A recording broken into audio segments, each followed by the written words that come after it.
Thank you for joining today's webinar with us today. We're really pleased at Education Support to be working in partnership with the NAHT. We have been working with them on a project to think about how we can support education staff, education leaders through what we know can be very challenging times. So we've been doing some work with leaders thinking about how they can lead teams through challenging times. We have developed a toolkit to support staff thinking about what they need to do to keep themselves well. And we're delivering this workshop, which is aimed at anybody really wanting to understand more about how you can stay well, doing the job that you do, and doing the work that you do in challenging times. So I just want to welcome everybody today, and I can see Mark, hello, from Wiltshire.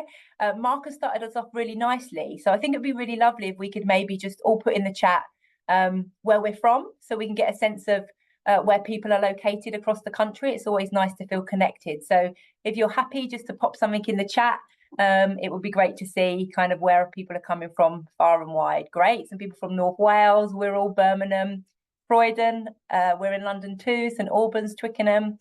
Brilliant. That's really good to see. So I'm just going to start really by talking about who we are at Education Support, for those of you that may not know who we are and what we do. So Education Support is the only UK charity dedicated to supporting the mental health and well-being of everybody that works in the education sector. We were set up nearly 150 years ago, long before my time, and we were set up by teachers for teachers. And we are here to support education staff across all 4 nations.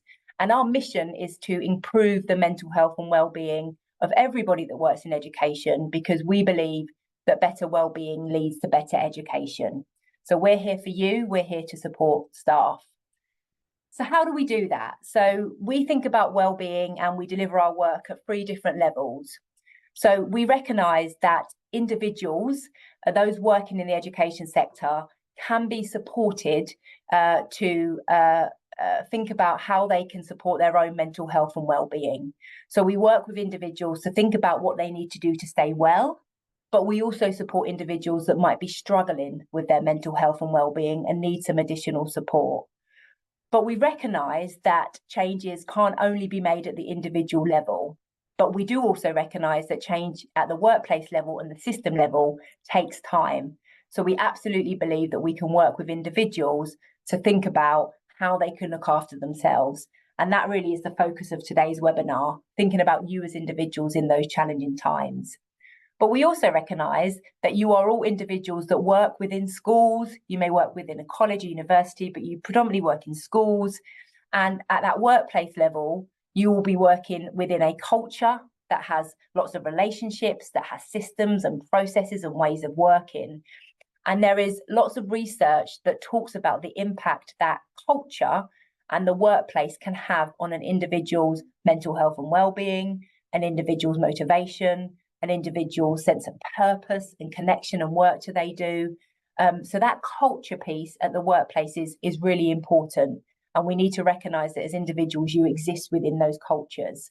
So we work with schools to think about where they are on their journey to support staff mental health and well-being. And we will talk to schools and colleges and universities about how they can do this work, how they can put staff mental health and well-being at the heart of their culture. And an example of that is doing this webinar today. And then lastly, we recognise that individuals and workplaces within education exist in a much wider system. And we know that that system is facing many, many challenges, and I don't have to tell you all about those challenges. But we recognise at Education Support that we can do some really robust and important research to look at areas of national importance, like things like retention, to really help to have conversations with sector stakeholders and policymakers and governments to really make sure that staff wellbeing is at the heart of policy decisions. So we publish the Teacher Wellbeing Index every year that looks at the state of the nation when it comes to staff mental health and wellbeing. But we also publish lots of other research to really take a deep dive into some of those areas of importance. So that is the context in which we deliver our work at Education Support. So we're really excited, as I say, to be doing this piece with the NAHT to think about how we at the individual level, so going back to that first box, how we can support you to think about your mental health and well-being during challenging times. And those challenging times could be a range of things. It could be an inspection process. It could be a very difficult relationship that you're holding with a colleague. It can be that you've had a very difficult situation with a pupil or a student. So those challenges might feel different for different people. So that's what we're aiming to do today. Just as just to sort of start off to say, there is quite a lot of information that I'm going to be sharing today in this webinar, because we want to give you as many practical hints and tips as we can. You won't be able to take all of it in, and that's fine. We will share the slides after the webinar, so you'll have access to those, and there'll also be a recording, so you can watch this back and share with your colleagues. I would invite you to ask any questions or any reflections that you have, pop them into the chat, and my colleague will be online, and we'll leave some space at the end to answer those questions. So any questions or anything that you have, please just pop them in the chat, and we'll come to them at the end of the session. And if we can't answer everything, we'll provide some more information in the follow-up that we do after the webinar. So let's get into the content, as it were. So what we're going to look at today is kind of three areas. The first is, what do we need to do as individuals to kind of build a healthy mind so that we can deal with challenges and stress when they arise? Because the reality is we can't get away from the fact that there will be challenges and stress in our lives, but also in the nature of working within the education sector. So what are some of the things that we need to do to build a healthy mind? Then we'll look at what we can do in the moment of the challenge itself. So recognizing that the challenge itself will bring its own stress and its own pressures, and what can we do in the moment when we're dealing with that to support ourselves. And then what we'll do is we'll look at the kind of third area, which is, what do we do to manage the after effects? So when we've been through a period of stress, what are the things that we need to do to kind of help us reflect and get back to a place of calm? So they're the three areas that we're going to be looking at today. So let's look at the first area, which is around building a healthy mind to deal with challenge and stress. So I'm not going to spend too much time on this, and this is probably the slide where most of you are going to roll your eyes, because it is talking about those foundational building blocks that we need to build our well-being. And you know what these are. You would have heard about these time and time again, but we couldn't really start a session thinking about how we build a healthy mind without talking about the fact that the essential building blocks that we need to have in place, and can often go out the window when we are facing times of challenge and stress, is that we need to be able to have some physical activity and movement, usually around 20 to 60 minutes most days, that we need to be eating well. Nutrition and diet is really important in terms of those building blocks, and we need to be getting good sleep where we possibly can. And again, this can often go out of the window when we're facing times of challenge, because often we can spend time ruminating and overthinking, and that can affect our sleep. But having these building blocks of well-being in place are really important to help you set yourselves up for those periods of challenge and stress. And making sure that you have these building blocks in place can really help you think about how you can cope with those situations better. The other area that I wanted to just talk about as a building block is the quality of our relationships and connections. So we now know from the research that the quality of our relationships is one of the biggest predictors of how well we are going to be with our mental and our physical health. So physical activity, eating well, sleeping, all really important, but the quality of our relationships is one of the biggest predictors. And when we think about how much time we spend in work and the relationships that we have with our colleagues, if those relationships and those connections don't feel good, if they don't feel connective, if they don't feel collegiate, that is going to have an absolutely negative impact on your overall well-being. So I invite you just to spend a bit of time following this webinar to think about how you're incorporating these building blocks into your day-to-day lives, and think about the quality of the relationships and connections that you have at work, because these are really the starting building blocks that you need to be thinking about. So I'm not going to go into each of them in lots of detail. The data and the information is out there, but really important starting point for where we need to get to. So the other area that I wanted to touch on is the importance of breathing. And again, this is another area where people roll their eyes. And you might think to yourself, well, of course we need to know how to breathe. But actually, in the 1930s, Edmund Jacobson, who was a psychiatrist, became really interested in what the opposite of relaxation was. And his research was about excitement and responses to stressful situations. And he called this the startle reflex. And to cut a long story short, Jacobson noticed that there were people who those people who regularly practiced relaxation techniques had a reduced startle response to stressful situation. So practicing relaxation techniques, practicing breathing, incorporating that into your daily practice actually reduced how people were feeling in response to stress, and it reduced that startle response.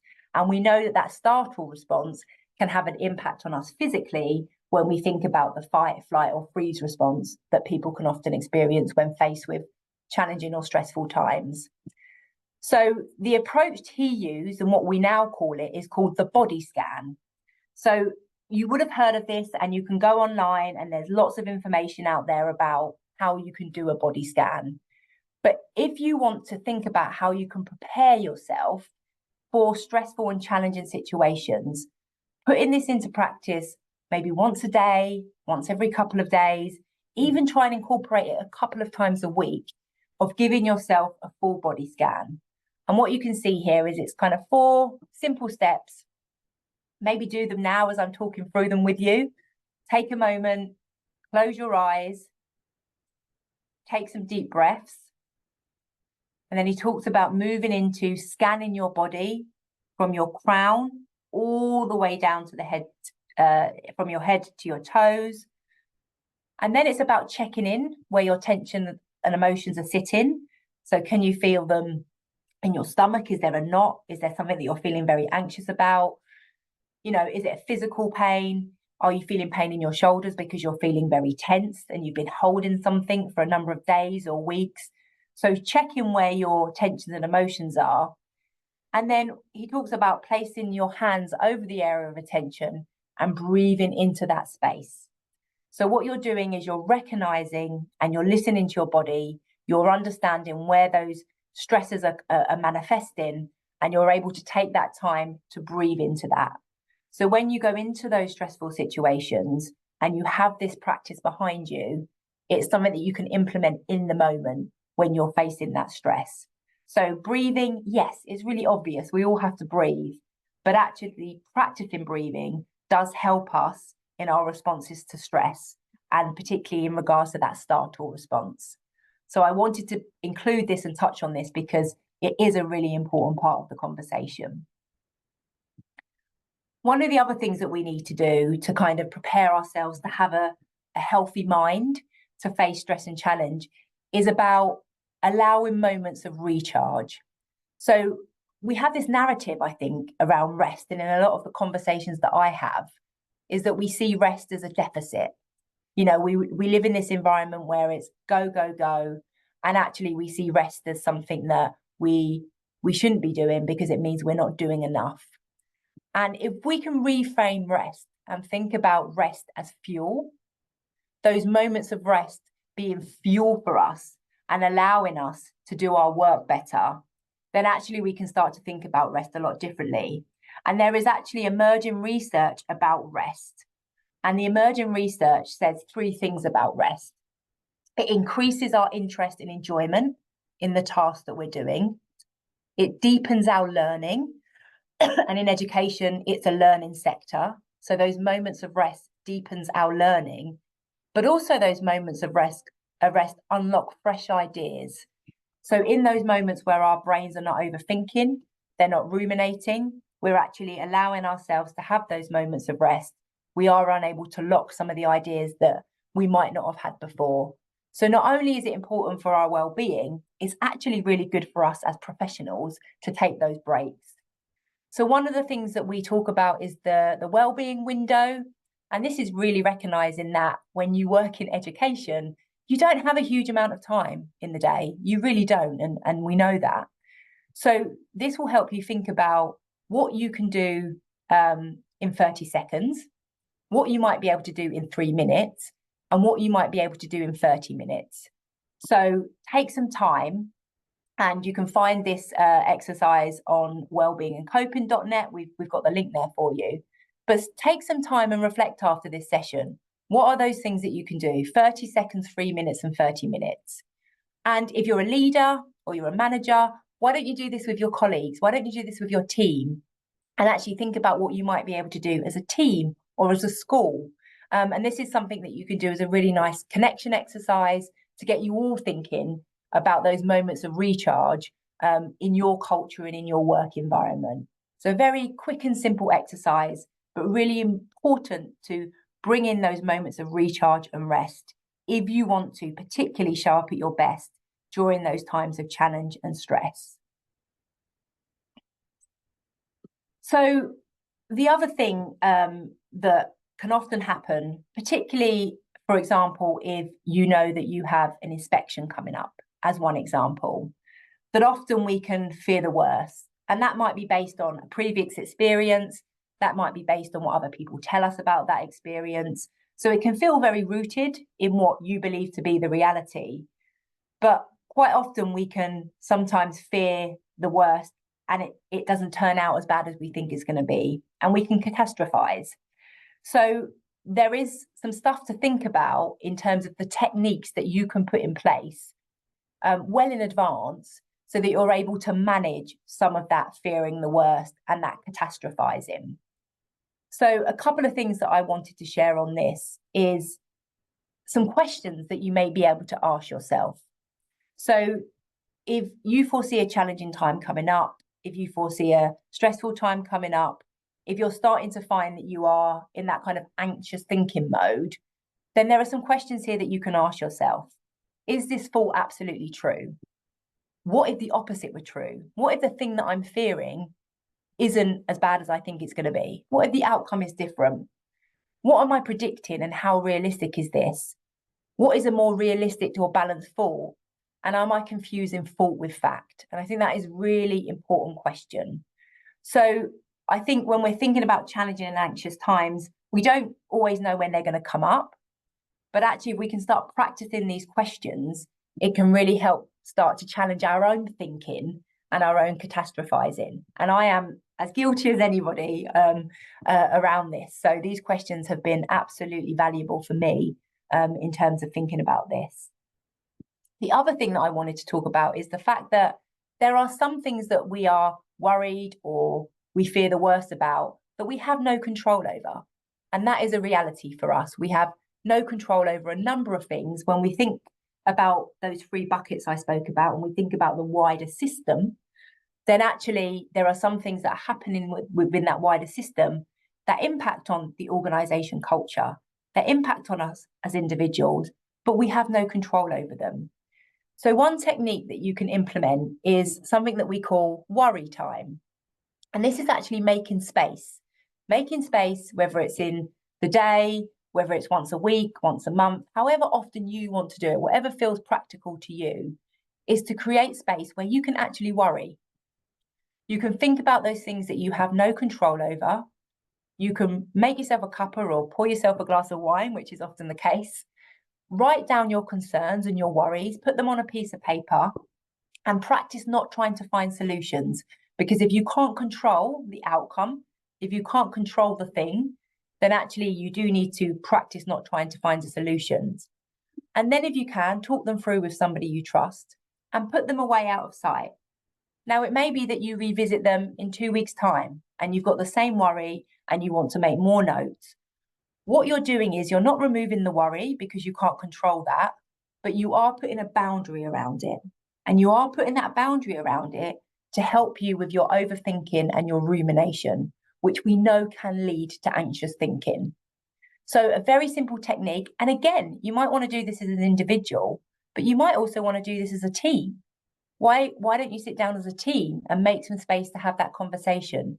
What are the things as a team you're worried about that are outside of your control, and have a conversation and write these things down. Again, it's a really nice connecting exercise, a way for people in the team to talk about what they're worried about. And quite often what you find is that you're not the only person worried about a particular thing. There is often a kind of shared feeling about things that we sometimes think we're holding ourselves. So really important. And again, if you can put this into practice, it will help you through those more challenging times and those stressful times. We don't see the world as it is, we see it as we are. I thought this was a really nice quote just to kind of end this slide. It is about creating the space to actually see where things are rather than where we might be with them. So I'm just going to finish this section really on recognising that you are not just education staff, you are full humans that have life outside of work, you have personal life, you have relationships that you're holding outside of work. So I think it's really important, particularly when we're facing challenges and stressful times at work, we can become all consumed with everything about work. And I think it is really, really helpful to maintain a kind of helicopter view of everything in your life to get that balance. So one of the things that we talk about is creating your wheel of life. And this allows you to look at all of the areas that we know have an impact on our mental health and well-being. And some of these will matter to you and some of them won't. And this is for you to decide what matters and what don't. But obviously what you can see is it's got things like money and finance, fitness and health, environment, friends, family. And the wheel of life lets you score where you currently are.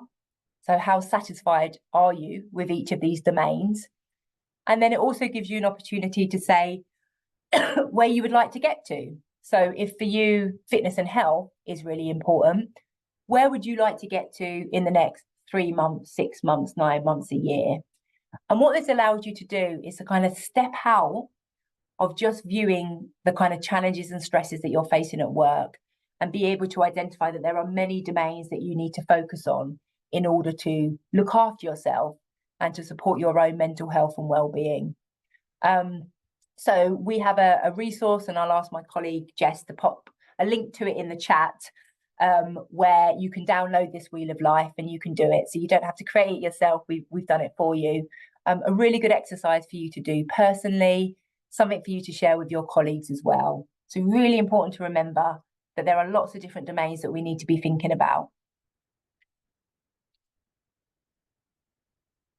So that is the kind of first section. So that is the section really thinking about how you can build and maintain a kind of healthy mind so that you are ready for those challenges.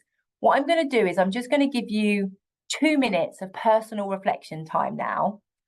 And feel free to pop any of this in the chat if you want to share with those on the webinar.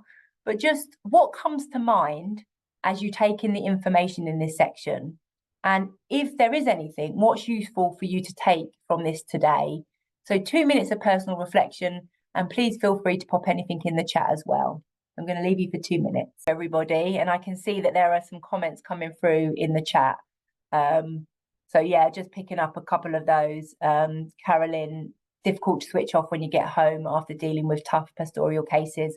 We're absolutely going to talk about the need for space for reflection and sort of downloading. And I know that Lynn, you've mentioned here supervision. So we'll absolutely touch on that as well as a really important way to do that reflection. And yeah, Alan, enjoying the kind of 33-30, that's great. And I think, Mark, you make a really, really important point about how much energy is left. And we talk a lot about time management in these conversations, but actually thinking about energy management and where we put our energy is really, really important as well. So thank you, everybody. That's really, really helpful. So the next section then that we're going to be looking at is the challenge itself. So when we're in that moment of challenge, when we're in a moment of stress, what are the things that we need to think about? And I am going to start by talking a little bit about stress. I'm not going to spend a huge amount of time on it because you will all know the stresses that you're facing. we don't need to tell you that you're stressed, or we don't need to share that information with you. But I do want to talk a little bit about something that we call the stress cycle. So we all know that there are a number of stresses that we face. So, you know, in the education sector, there are a number of stresses in your day-to-day work, but also there'll be stresses that will be coming from your lives, personal lives, and they are external to us. They happen to us. And what happens when we are experiencing a number of stressors or a big stressor, our body has an embodied response, and that embodied response is stress. And there are a number of things that are happening in our bodies when we're experiencing stress. We know that there are a number of hormones and things that are happening. There's some imbalances that are going on. And what we know is that we can typically go into fight, flight, or freeze. There are other modes, but they are the predominant ones. And actually what we know that working in education is that people tend to go into that fight mode, because actually your focus is around providing the best education for children and young people. So when faced with those challenges and stress, you are always holding that in mind, which means you can often go into that fight response. But stress is an embodied response. So it is within your body and it is having an effect on your body. What people tend to think is that when you remove the stressor, when that stressor has been removed, so has the stress. But that isn't the case. The stress that we have embodied as a result of that stressful experience is still sitting within our body. So there is an active role that we need to take as individuals to close our stress cycle. And this is a cycle that was adapted from a really excellent book called Burnout, The Secret to Unlocking the Stress Cycle. And it talks about the 4 stages. So if we start in the danger zone, so the danger zone is the stress or the challenge that you're facing. So for example, if we took an inspection as an example, you could be in that danger zone for months, waiting, anticipating, worrying about what is going to happen. So your body is recognizing that there is potentially a danger coming, a challenge or a stressor, and you will go into that flight, fight, or freeze mode. And if you are in that fight mode, then you could be in that for a good period of time. So at this point, your body is dysregulated. You are in that stress response. Your body is embodying that stress. Then you move into the feel safe. The challenge has happened. The stressor has been removed. Maybe the inspection happened and you got the result that you wanted, or maybe you didn't. But there is a sense that we are feeling safe because the thing has happened. But where we need to get to is we need to get to not just feeling safe, but we need to be at a place where you are safe. You need to do the work to take your body into the safe zone. And this is like really important, even if you face a small stressor in the day. So imagine you've had a really difficult conversation with someone and you've sort of moved around this cycle quite quickly. What are the small things that you can do throughout the day to get you into the you are safe zone? If you faced a big challenge that's been over a long period of time, what is the rest and recovery that you need to put in place after that to make sure that you are safe? This will look different for everybody, but there are 7 evidence-based strategies for completing the stress cycle. So these are research and evidence-based. Again, they're the sort of things that you will look at and go, well, these feel obvious. They're obvious for a reason, because they're in the research. Physical activity, we've spoken about. Breathing and practicing those breathing techniques. The relationship, the positive social interaction that I touched on in terms of the building blocks. Space for laughter, affection, crying, and actually having space for creative expression. So in the research, these are the evidence-based ways that if we can incorporate at least 2 of these into our week, into our day, then we are creating those moments where we are closing our stress cycle. You might have different things that you do. They might not sit on here, but they might work for you. But the key takeaway for this, it isn't just about feeling safe. You have to do the work to bring your body back into that safe mode. Otherwise, you are still physically carrying around that stress. And in stressful situations and in challenging times, that stress is heightened and our nervous system is in complete disarray, because that's where we're sitting. So really important that we have to do the work to close that cycle. So one of the other things when we're in moments of challenge and stress is actually not being quite clear on or losing sight of the things that are in our control, the things that we can influence, and the things that are not in our control. I'm sure many of you would have seen this before. It's a very old model of the circle of control. But what it gets you to do is to identify very, quickly through a kind of practical resource, what are the things in the moment that are currently in your control? What are the things that are in your influence? So you don't have full control over, but you have some influence. And what are the things that you're concerned about that you have no control of at all? Now, if you're in a moment of challenge or stress, then you could do this quite quickly. You can use it as an individual, you can quickly pull your team together, and you can take just 10 to 15 minutes to help you gain some perspective. The challenging thing that you're facing, what is in your control, what is out of your control.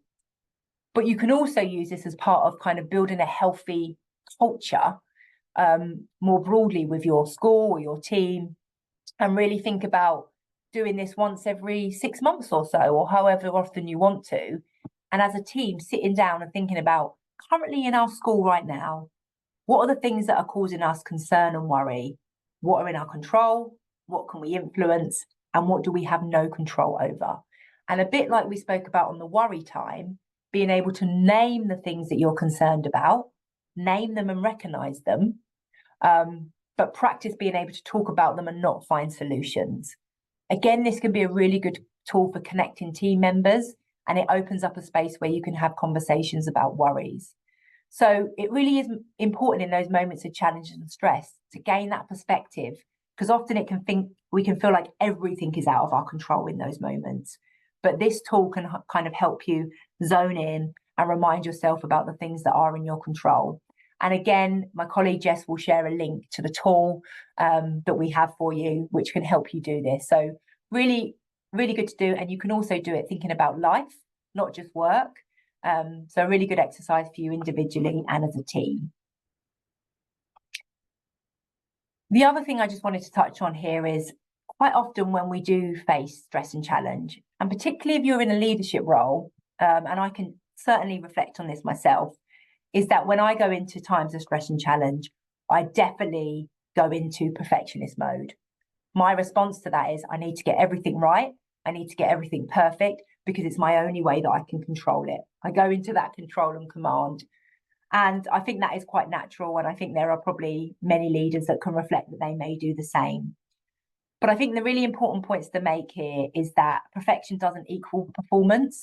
So we can often think that actually in times of challenge and stress, we have to get things perfect because it could impact so many people. But there is research to suggest why perfection doesn't equal performance. And what it says is that being a perfectionist or wanting everything to be perfect means that we can obsess about the details that don't matter. So we can lack the discipline to find the right problems to solve. I think that's a really important thing. When we're in stress and challenge, we can spend so much time obsessing about the small details that don't matter that we forget that we're not solving the right problems. So being a perfectionist can be an issue around this. One of the other bits of research around perfectionism is that it says that perfectionists tend to avoid unfamiliar situations and try not to do tasks that might lead to failure. And actually what we know is to create a psychologically safe culture where staff feel like they're valued and that they matter, we need to create space where people can make mistakes. And we need to be able to identify where failure happens, reflect, and look at how we can do better. But that is really important, particularly in moments of stress and challenge. People need to be able to feel like in those really heated moments that they can make a mistake. And then the other bit of research around perfectionism is that often, particularly with leaders, they berate themselves for making mistakes. And what this does is it makes it much harder for our people, our teams to learn, because they'll believe that they can't make mistakes. So I did want to include this because I think it's really important for us to think about the fact that when we are in those moments of stress and challenge, we can absolutely go into control and command, because that is how we feel the best way to deal with it. And that can take us down to the kind of perfectionist on this perfectionist scale. But we know that that doesn't equal the best outcome. So really trying to understand that and think about this can be really important when you're in those moments of stress. So I'm going to allow another 2 minutes just for a bit of personal reflection on that section, really. What comes to mind as you take in the information that I've just shared in that section? And if there's anything useful for you to take from this today, then yeah, write that down, jot it down. And again, really, really happy for you to share in the chat anything that might be helpful for other people that are on the webinar. I'll give you 2 minutes. Everyone, some great stuff in the chat here. Really like the good enough is good enough mantra for sure. I think that is really good. And Mark here, constantly have to remind myself to feel good about what I achieve, not bad about what I don't. Yeah. And actually it can be really helpful. You know, there is a lot of evidence around being able to journal and show gratitude. So writing down 3 things that have gone well at the end of the day, however small they are, as a nice way to kind of close off the day can be really, really helpful. So yes, some lovely reflections there. Thank you. So we're going to just go to the last section now, and then we'll open up for any kind of questions that anybody has. And this is really thinking about how we manage the after effects. So you've been through a really difficult, stressful and challenging time. You are left holding whatever that is. We spoke about what you can do to close the stress cycle. But what else can we do after those times to kind of reflect and process what's happened? So I think the first thing really is to say that taking time to reflect and talk is really, really important. And quite often what we can do when we don't have a huge amount of time, when we work in busy roles like you do in education, is that we can just go through it, go through the stress, go through the challenge, and we're on to the next thing. But studies have shown that talking about your experiences and sharing emotions with a sympathetic other person can be a really healing process. You can see here it can reduce stress, strengthen the immune system, and soothe both mental distress and physical ailments. So what I've included here, and again, you know, you'll get the recording and the slides, are some questions that you might want to ask yourself after you've been through a particular stressful or challenging time. It can be questions that you ask yourself. It can be questions that you ask a colleague if you're a line manager, a question that you ask your team. But these questions are about just some space to do that reflection. So for example, how would you describe your well-being following the challenge? Give yourself a score of 1 to 10. Identify where you are, and then think about the things that you can put in place, some of the things that we've spoken about during this session to move you along that score. Ask yourself how you would describe your stress levels and what can be done to close your stress cycle following that period of challenge. So you now know about the stress cycle, what can be done to close it? Ask yourself what suggestions you have to improve your well-being. What can you do? What can your team do? What can the school do? And again, you might have this as a team conversation if you've all been through a challenging time together. Ask yourself, if you had to change one thing to improve your well-being in the moment, what would it be? Because sometimes it can feel quite big and like there's a lot to do. But if you are able to identify that one thing, then that can be really helpful. And then a really important question as well is, what have you learned? So, you know, the idea of resilience, and people talk about personal resilience a lot, and it doesn't necessarily feel comfortable to everybody to talk about personal resilience, particularly if you feel like you work in a very difficult culture or a difficult system. But we know that personal resilience is a key factor in how well we are with our mental health and well-being. And resilience isn't just the ability to bounce back after a challenging time. It's the ability to grow and think about what we've learned during that challenging and stressful time that will help us in the future when we're faced with them again.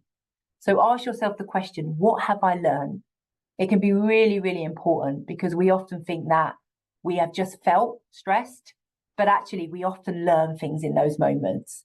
So taking the time to reflect and talk, if you don't have access to doing that externally or with a professional, or you feel like you don't necessarily have the relationships within work to have that conversation, then ask yourself these questions, do some personal reflection.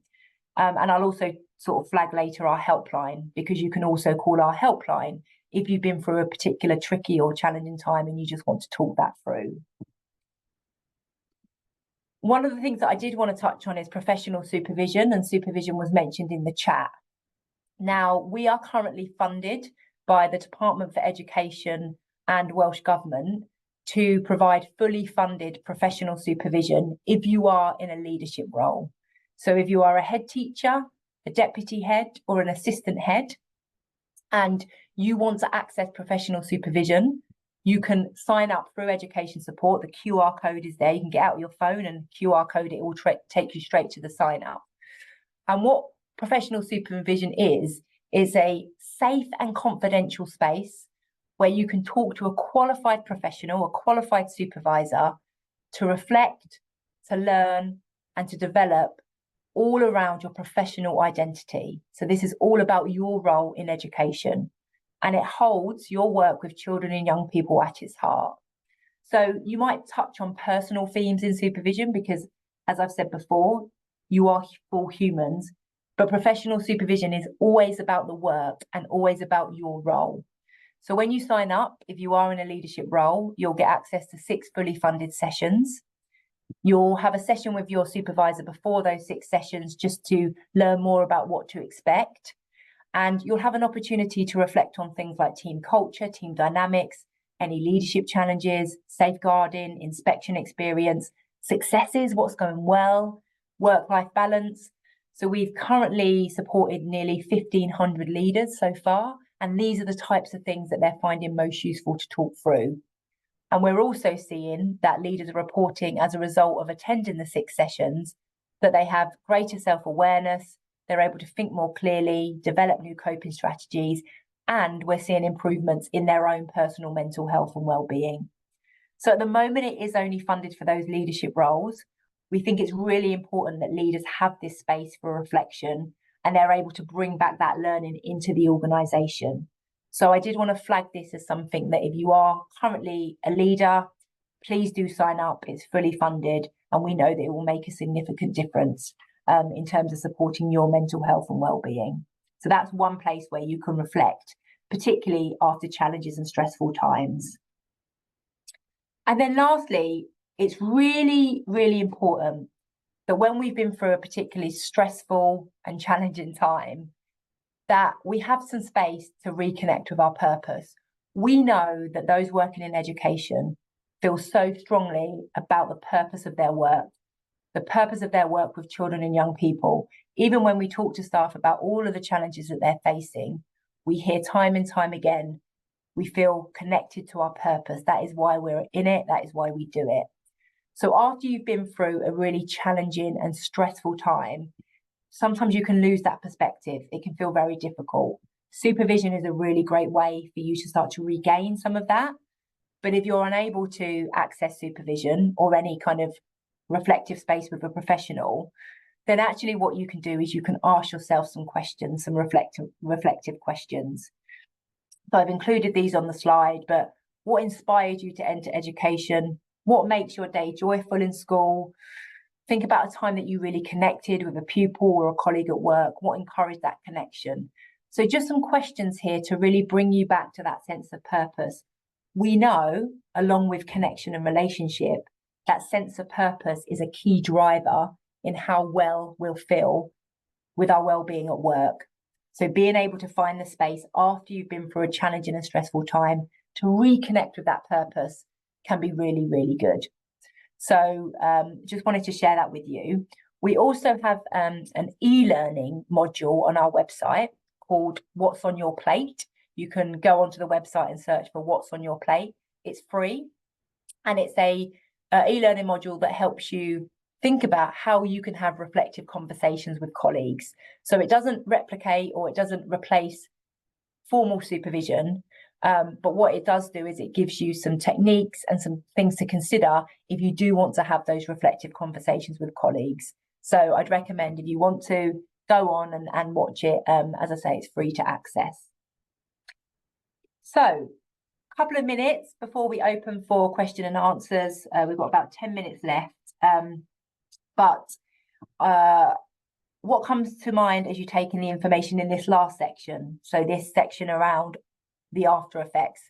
And is there anything useful for you to take from this today? And if so, what is that? And again, please feel free to share in the chat. So I'll give you a couple of minutes. So I'm just going to pick up some of the comments in the chat. And I would just encourage, if there's any further questions, pop them in the chat. Mark has recommended a great podcast called How to Fail. I really love that podcast as well, Mark. I listen to it all the time. But yeah, it's a really good way to kind of hear about the failures, or what people perceive to be failures, often being people's greatest successes in the end. Christy, is there a page for the 3330 activity? That's a very good question. I'm not sure if we do have that on our website. But if we don't, Jess, can you take that as an action, and we'll actually get one on the website? So yeah, come back and have a look in a couple of weeks. Some comments here around supervision. Just to say, Natalie, you should have received an automatic response for your sign up to the supervision program. So if you haven't received that, maybe check your junk mail, but there will be an automatic response. There is a waiting list at the moment of around 4 to 6 weeks, because we've had a huge number of people sign up, but we will be in touch very, very shortly around that. You can access supervision if you're part of a NAHT as well. Yep, absolutely. That's open to you as well. So yeah, lots of good conversations here. Great. Yeah, people sharing tips and things that they do.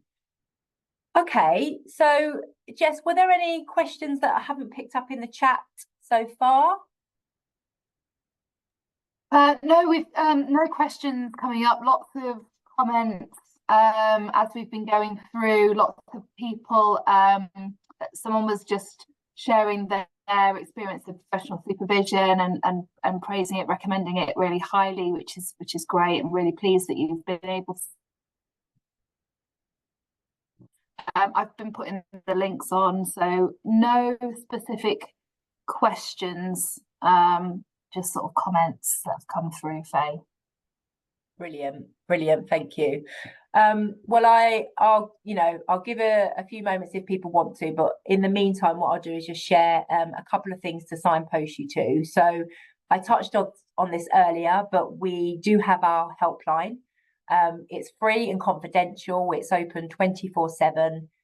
It provides in-the-moment support for anybody that needs to have a conversation, particularly if you've been through a really challenging or stressful time. It can really help to talk to somebody, and maybe somebody outside of your own organisation. When you call, you will speak to a qualified counsellor, and you can speak to somebody for up to an hour. So just a recommendation for you to be aware of this, share it with your colleagues, get the poster up in your school, make sure that people are aware of it. The helpline is there for you. We also have our website that has a huge number of resources and tools, lots of them that we have already spoken about today. And you can see on there that we've also got a toolkit, which basically brings together everything that I've spoken about today and some more, on how to maintain a healthy mind and culture during periods of challenge. So if you go on the website, if you just put in NAHT, and you'll find this toolkit as well. So everything that I've spoken about today and more is in that toolkit, but there's loads and loads of resources on our website. So please feel free to go on. We're always really, really keen to hear from people if there's stuff that, we haven't shared, or that you want to do more on, or you want to hear more about. So we will send you a survey following the webinar, and we'd really love it if you could just take a few minutes to complete that. We want to make sure that we're delivering the right support to people. Great. So one last question I'll just pick up is, Alan, just curious about the support you offer to ECTs as they don't get professional supervision. Sadly, Alan, at the moment, the funding isn't available to provide support through professional supervision. So with ECTs, obviously they can have access to the helpline and all of the resources that we offer. And we're also doing more sessions, going out and delivering workshops to early career teachers to get them to think about their well-being for a kind of a long and fulfilling career. It's really important that we build that into the early stages of early careers, of teacher training. So we're really doing some work to think about how we can best support this group early on in their journey. But always really happy to hear ideas and things that you have as well. That is really important to us. So I'm just going to finish on this one note. We have been talking a lot about today self-care, about well-being, about what to do for yourself. And this quote really does sum it up, that caring for myself is not self-indulgence, it is self-preservation. And that is an act of political welfare. We can often talk about well-being and it can feel quite fluffy. People can kind of roll their eyes at it and find some of the content quite difficult because it feels quite obvious. But actually, the idea that we look after ourselves is not only good for us in terms of our own personal mental health and well-being, but it will make us better at our jobs. It will make us better professionals. And if there's one thing I know about those that work in education, they want to show up at their best for children and young people. So looking after yourself is absolutely pivotal in doing that. So I just want to say a big thank you for joining today, for giving us an hour of your time. Really, really great to see all the comments in the chat. As I say, we'll share the recording, we'll share the material and the resources. And if you want to reach out to us, we're here to support you. And I just want to end by saying thank you. Thank you for the work that you do. You're a massive inspiration, and Education Support are here to support you in the work that you're doing. So have a lovely evening, everybody. Look after yourself. And hopefully we'll see you soon somewhere. Take care.